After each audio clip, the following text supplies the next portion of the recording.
Hey, sister girl.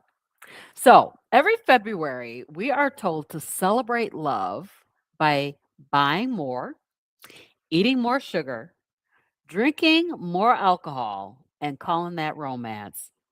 Valentine's Day is a multi billion-dollar industry that claims to honor the heart while loudly encouraging habits that damage the heart.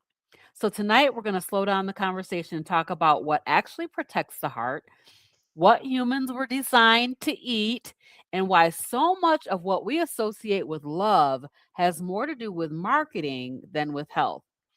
So we're not taking your joy away. Don't worry. But tonight we are truth telling and reclaiming love from the lie. My name is Robyn Herron, and I am your carnivorous grandma. I am certified in nutrition in the standard American diet, which I do not recommend. And it's because I have seen the outcomes that come from the standard American diet: chronic disease, metabolic dysfunction, people doing everything right and still getting sicker. Heart disease, did you know this? Heart disease is the number one cause of death. All cause mortality. Heart disease is number one. And most people are trying to protect their heart using advice that never addresses the root cause of the problem. So tonight, we're here to shame those traditions. Shame on them. We're going to tell the truth and give you something better to stand on. Welcome back to Hey Sister Girl. Yes, so hang in there with us, guys, because this is going to be really, really good. It's just not about the heart pumping itself. Valentine is in here too. So, hi, everybody. My name is G Brown, G Brown, the lifestyle changer. I am also a certified nutritionist trained in the standard American diet. You know, all those donuts and everything that we were eating, the good old oatmeal. I don't recommend it at all. At all.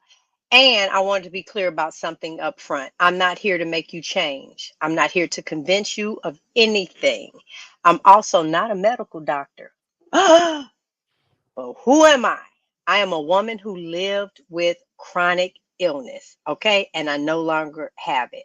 I lived with high blood pressure, chronic inflammation, joint pain, insulin resistance. That's a new term that we're hearing. And every time I open my mouth and say it, or every time someone says it and I hear it, that to me is not plain enough. I am a visual learner. So I want you to hold on, stay with me, because I'm going to break it down into the simplest terms. And you're going to be like, ah, that's what it is. All right. But what else did I have? Fibromyalgia. And they had me on 3 years of Percocets. 3 years. Uh, what they told me was what was happening to my body was a part of aging. Mm-hmm. And I want you to hear this clearly. I didn't heal anything as a vegan. What that mean?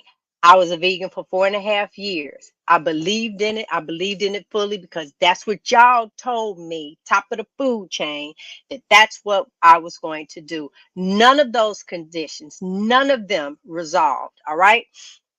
There was for me no research binge. I didn't do anything. I didn't have a master plan. One day, without any prompting, my brother was at the house and asked one simple question: have you ever heard of an all meat diet? No, I hadn't. I mean, you told us that's not what we should be eating. But on that day, my husband tried it that same day. All right, let me show y'all my husband real quick.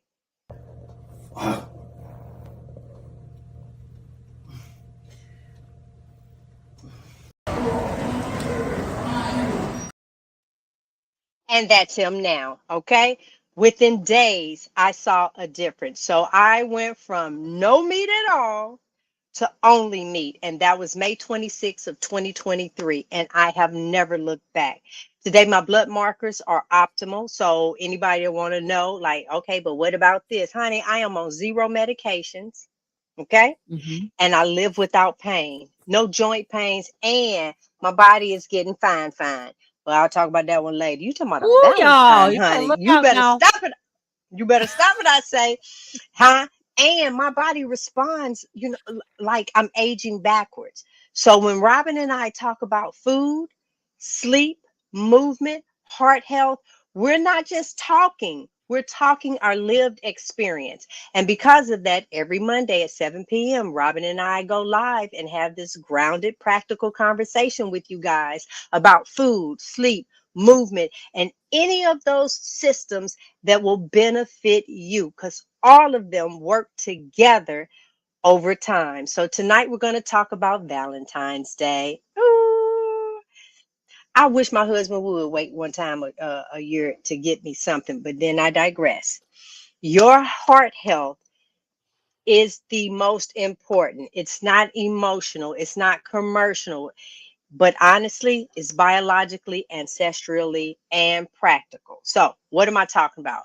What we were told versus what the body actually responds to. For decades, heart disease was framed as a fat problem. Woo, don't eat that fat. If I hear that one more time, a Right. cholesterol problem, but better than that, a red meat problem. Your man likes steak and eggs. Okay? We were told to avoid red meat, fear saturated fat, replace butter with margarine, and here comes vegetable oil. How many vegetables is in there that make that oil for that cheap? I digressed again. While people follow that advice, you tell me you probably know more people now with heart disease and high blood pressure and diabetes than ever when we were growing up. Okay? Obesity has risen. Type 2 diabetes actually has exploded. It's nothing for somebody to say, I'm finna get two toes cut off. It's like that's just regular everyday talk. The metabolic syndrome became normal. Now, when I say that, let me show you what I'm talking about. We see this all the time and feel that there's nothing wrong. I'm asking you tonight uh, to think about one question. That's it. How's that working for you? How does it feel? Is it working for you following what it is that they say? So, Robin, go ahead and just tell them about the unchanged uh, part. All right. So, basically, we're going to talk a little bit about biology tonight. Y'all know I'm not a biologist. I'm not a medical doctor. I ain't no scientist, but we need to have a little bit of an understanding about human design rather than the modern convenience. So, if we think about history, right? I just want you to go back to the 70s. You ain't even got to go all the way back. Go back to the 70s and look at those pictures of your people. How did your people look in the 70s?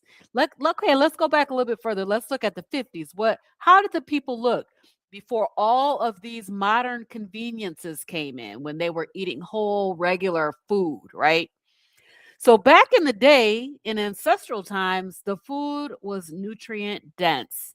Today, our food is coated in all kinds of stuff, chemicals, pesticides.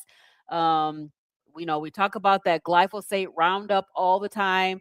That stuff is toxic, but the food was more nutrient dense. People always ask me, well, the Bible says that you should be able to eat everything. I said, well, if you can find something that represents or that is similar to what they had during Bible times, you eat that. You go ahead and eat that. All right. So people did not eat a lot of sugar back in those days, right? So there was not all this everything just filled to the brim with sugar, sugar, sugar. And when they took the fat out, guess what they put in to make it taste like something, right? That was sugar. So sugar was rare back in those days. Thank you for the super sticker, Westfield 90. We appreciate you. Wow, nice. Thank you very much. And then we didn't eat 3 meals a day plus snacks. So eating was episodic. We ate first of all, back in ancestral days, we had to go hunt something down in order to eat it. We ate different foods. Yes, we did. We ate foods in season.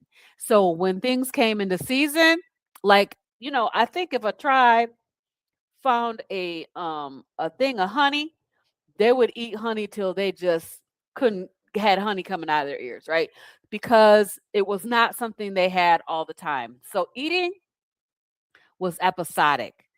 And that metabolic rhythm does matter because what happens when when you're not eating all the time is that your insulin remains low and it remains stable, right? When you do that, then that fat that you got all over your body becomes your body's primary fuel, right? Inflammation decreases, blood pressure regulation improves, and your heart becomes metabolically flexible. So, what do animal based foods do? We're talking about carnivore. We talk about it all the time. We talk about being on a primarily meat based way of eating. Animal based foods provide bioavailable protein. Bioavailable means that's easily accessible to your body. So, think about this when you eat meat, do you ever see any meat coming out the other side? No, you do not. But if you eat vegetables and you eat grains, you eat corn, you may see some particles that come out the other side because it's not bioavailable to your body. Um, and then we have stable fats. So we're talking about saturated fat, meat-based fats like lard and tallow and bacon grease and duck fat and butter and ghee. All of those are stable and they resist oxidation.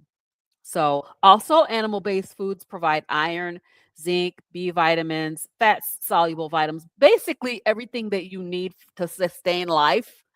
You can find it in meat, right?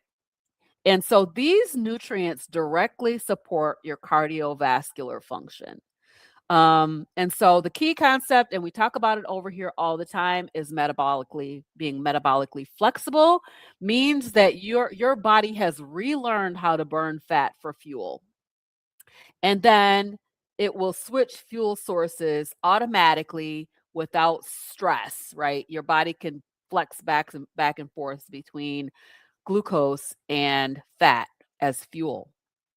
So, ancestral eating, which is what we're talking about tonight, supports that metabolic flexibility that we're looking for.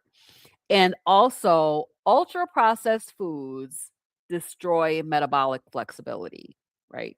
So, when you return to a primarily animal based way of eating, we often see a lower fasting insulin, lower triglycerides, higher HDL, improved blood pressure, and I am a living witness because I was on my road to cardiovascular disease, hypertension, which runs in the family. You know, it runs in my family, but I changed the way I eat and I no longer have any kind of indication of high blood pressure, hypertension, don't have to take any medication. I'm not on any medications, and neither is my friend G here. We do not take medications. So we're really thankful for that. And then a reduction in inflammation. So inflammation reduces so fast, like it will make your head spin how fast inflammation can be reduced when you're eating the proper fuel. So, this is a predictable thing. It happens pretty much every time anybody converts over to animal-based eating. So, G, let's talk a little bit about Valentine's Day. What's up with that? I do. Like we always say, follow the money. Aren't y'all tired of realizing that your health, everything, follow the money? So, Valentine's Day is marketed as love, but it operates as an economy. We can park right there. Don't allow that one day to dictate that about you. Who's getting the best flowers delivered at job? Mine better send me flowers. Well, first of all, I don't like flowers, but if I did, you better send me one just because it's Tuesday, huh? There, you don't wait. There's no way I would go out and fight the crowd just because you. It's a moneymaker. Candy, alcohol, restaurants, and then luxury gifts. Oh, you waiting right now to be on social media so you can see something like what the celebrities got. They done did all the rose petals. Who got rich off of that? Some of them ain't even together anymore. The message is simple. If you love someone, you'll buy them something. No, no. And often that something is unhealthy. Okay. Here's something you can buy for Valentine's Day. Y'all go shop the caskets. Huh? That don't sound right, right? But that's about pretty much what's happening. So with that, the holiday normalizes sugar as affection. Matter of fact, we can eat it. And let me tell you, there's just sometimes you get, ooh, your favorite candy bar. If you anything like me, I eat something really good. I get a little dance. I have my eyes closed. I'm in my moment. No, alcohol as intimacy. Come on, let's get a couple of glasses of wine before we turn in tonight. Been there, done that. And the overconsumption of a celebration. And traditions don't become harmful overnight. They become harmful when they go unquestioned. You never asked yourself, how did you get hooked up in that Valentine loop? Huh? It's baby, they turn around and do that in preschool with the little things. And oh my God, if you go to school and don't have this to share, candy. Okay. I said to someone today, people who don't want to change their lives are often willing to take medication so they continue to eat the way that they do. So if you're listening, I truly understand the thought of you giving these things up. But if you don't give them up, then medication is what you do along with the side effects. And guess what? You'll stay with it and keep going to the next one because something else is going to happen. You never just on one prescription. It's not like that. So I just say, um, how's that working for you? That's what I want to know. And one script often leads, like I said, to another. So you got the meds. The next thing you know, you got the inhaler. You got the blood pressure medicine, the diabetes medicine. Wait, and it gets better. Now you got the cane, you got the walker, you got the scooters, and if you're really good, then you can get you an electric scooter. Come on now. Then it's possible that it's going to go over to oxygen tank. That's a never-ending wheel that you're on, all because they were trying to make money. Look at it. Open our eyes to this. But guess what? I ain't judging you because I too was once right there. I told you in the beginning, I'm just a regular person that found the answer. But I always ask what you're currently doing. How is that working for you? Your own medicines. I'm telling you something else. I'm not trying to convince you. How's it working for you? Hmm? Real love doesn't require self harm and it doesn't require to keep silent. Let me explain in simple terms so that I can understand what I'm saying because I'm going now into the insulin resistance that we always hear. We've said on here food is the foreplay for sleep. What you eat sets the tone for what your body's going to do overnight. What you eat. So if you ate a whole bunch of junk, you're going to feel that tonight. Come on, acid reflux. Come on, I can't lay down right now. Come on, that stuff coming up and to burn the back of your throat. Come on now. You know, sleep is for repair of your body. But when inflammation is supposed to calm down when you're asleep, that's when your joints are supposed to be calm. That's when the body is supposed to reset. Let me put it in everyday terms. This is okay. So watch this here. I do this now on the ship when I'm trying to explain this to somebody. So I want you to think of a restaurant. All right. All the workers in the restaurant, we're going to name them Mr. or Mrs. Insulin. That's their name. All right. They are insulin. The customers is food. So we come in and we're sitting down all over the restaurant, right? That insulin can go and bring out our orders and so on and so forth. No, we're pretty much the body. They bring out the orders, but all of a sudden it's a long line out there. Think of Valentine's Day. line way out there, 2 hour wait. But what happens if nobody decides to wait and everybody comes into the restaurant at the exact same time? So, what is Mr. and Mrs. Insulin? Those are the workers, right? They have to do something with you. So, they might sit two of you in one chair. How's that sounding for you? Or everybody comes in, well, listen, we don't have a table. So could you stand over in that corner? Um, 10 people in your thing. Okay, can you go stand over there? Just stand against the wall. You see, they just gonna keep piling it in. That's what bad sugar foods and stuff like that do to your body. Insulin is running around and it gets to the point, okay, look, we cannot handle all of this. Just start standing them in the corner. That's called stored fat. That's so you wonder why your arm is supposed to look like this, but then you got that big oh, that you can't see your elbow anymore. When is the last time you saw kneecaps? What about your ankles? Huh? The black ring around your neck. Huh? The dark circles around your eyes. That's not being tired. That's not being tired at all. That is the employees, insulin, sending you a signal. We can't sit any more people in here. See the dark circles and stuff that Robyn had. We can't seat any more people. We can't stop coming to the restaurant. So I'm hoping this kind of gives you a visual of what I'm talking about. You can take this if everybody went to the hospital and just load it in. The workers can never get to the real sick people. They can't because they got all this other stuff going on. That's what's going on in your body. It can ever heal because you keep stuffing it and you only sleep 4 hours, 6 hours. You uncomfortable. Oh. Now everybody got a sleep apnea, a CPAP machine. You really think that's how we supposed to be sleeping with a whole mask on because you stop breathing? Come on. That's not how your life is supposed to be. It isn't. So that insulin resistance is the fact that you are continuously putting more than a teaspoon of sugar, and all insulin now can do is it's so tired. It's like, okay, you done ate another donut. Just put it over there. I'm out of energy. My human will not stop this.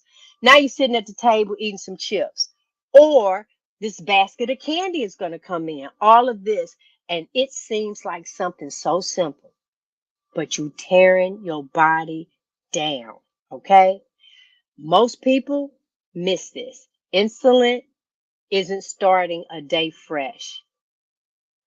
It can't. So by the time you wake up, it's already tired from the overnight shift. And you get ready to start it all over again with sweet drinks, sweet tea, bread, pasta, snacks. Huh? I don't know what else to tell you. So go ahead, Robyn. Give them a little bit.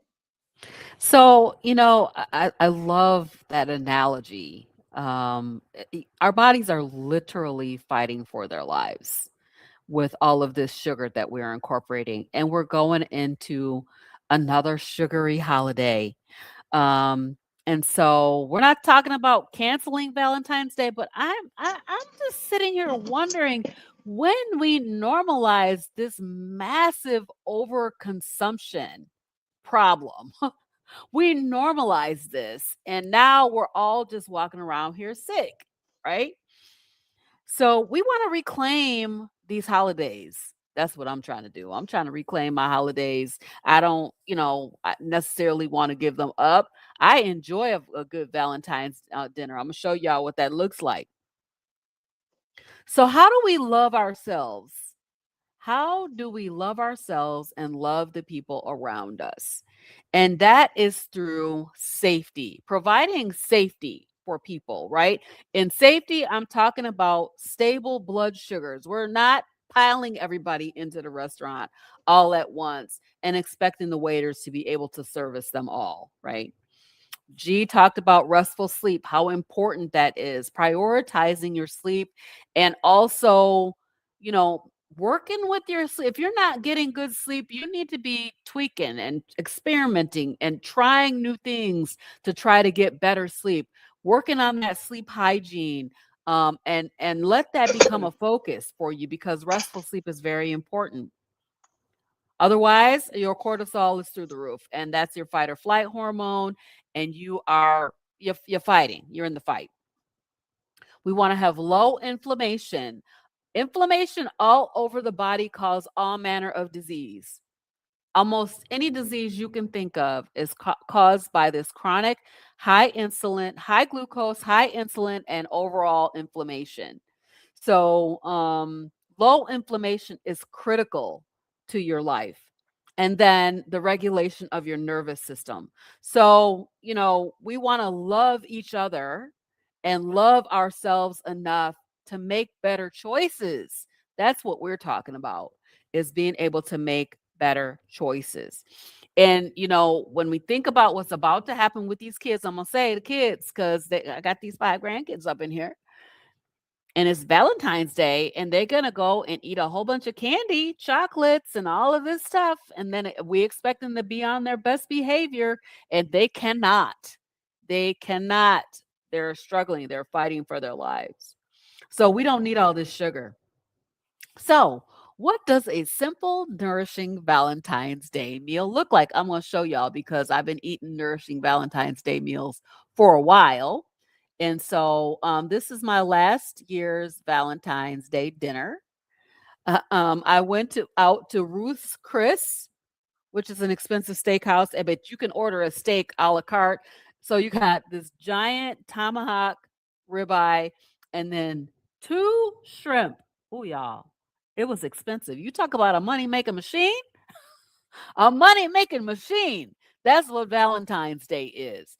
And so, but that steak was perfect, and it was so very good, and the shrimp was good, and I can order that only. I don't have to take the sides. Like some you go to these steakhouses and they're like, "But it comes with the sides." I don't care. I don't want the sides. I don't eat the sides, right?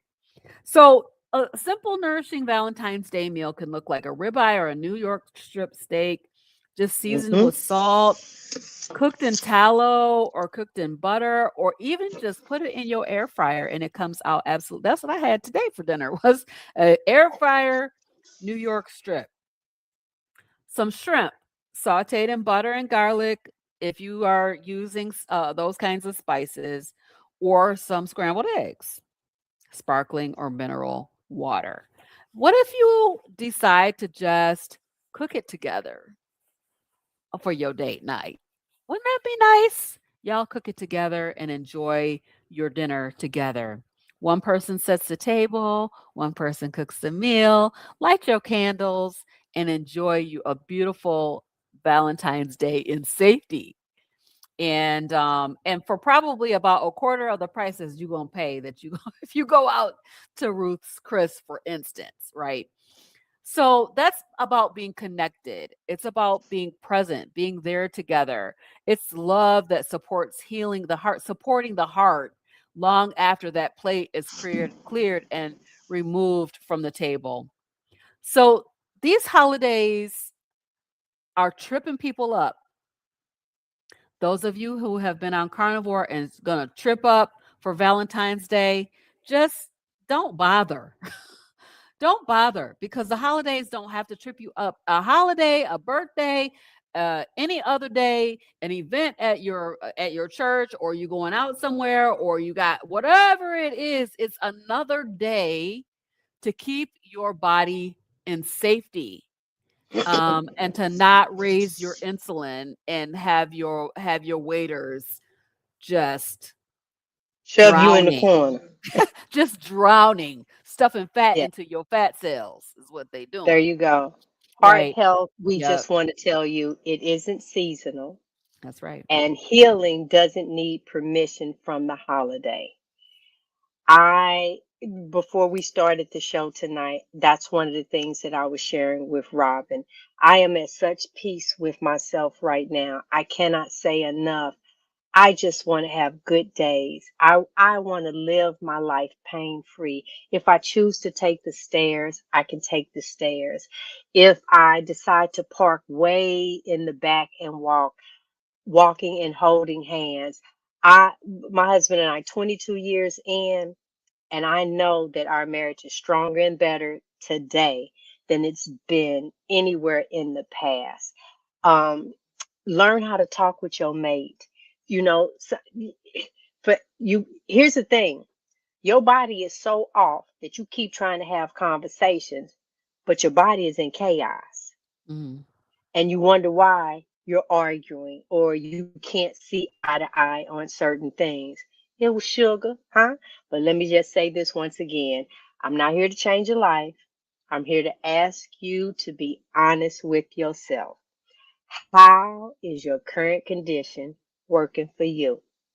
Okay, so listen, just so you know, from whence I come from, I am not pulling this out of my butt. See the sad American diet? Uh-huh. 260 plus pounds. Yep. That was me as a vegan, and that's me as a carnivore on the right. That's all it is that I can share. But let me just say this. If you would like to just be in a room with other people that think like this and kind of plug into them, and it's like, ooh, or even taste the food, you are in luck because Impact 2026 is coming up. It's Woo! coming up. It's going to be in Kalamazoo. I'm Woo! almost said Missouri, Jesus. Kalamazoo, Michigan. Michigan. Yes. Yes. And so you can at any time pause the screen. You have until I think it's the day of Valentine or the day after. Yeah, This is February something that you could 15th. do. Early So bird guess ticket. what? This Mhm. can be your gift to your Valentine that you turn around and you guys make a heart health decision to go to Kalamazoo. You'll meet doctors. You will, it's going to be phenomenal. That's all I can tell you. And so purchase that instead of standing in the line. And right now, you get the early bird special. It's right there. So you go back. She left it up there long enough. All you got to do is pause. Instead of standing in the line for people who don't know you, you don't know what they doing to the food back there. Oil is for engines, and this whole snowball rolls like that. The other thing that we have to offer you is that we have a free Hey Sister Girl group right there in Facebook. Put in Hey Sister Girl, you'll see it pop up. There we go. Hey, it's the Hey Sister Girl group. You need to go and do that. So meet in Kalamazoo, all right? And that is September 5th. Buy the Yes. ticket now. And then you have, so if you out of town, no biggie. Let her know. Honey, I'm taking you to Kalamazoo, Michigan this year. That's my gift to you. Let's change our life so we could be wonderful together. Let's get rid of the CPAP machine. Let's get rid of the high blood pressure medicine. Let's get rid of this diabetes because if you have type 2 diabetes, you have diabetes by choice. You're choosing it because all you had to do is change the food. So all those Yes. things that you're doing is by choice. So that's your date. Buy the ticket now, hand it to her, and let her know. Pack your bags, baby, because we are going on a trip. All right. But until then, we will see you guys next week. Mwah! Thank Bye, you for joining everybody. us. Bye.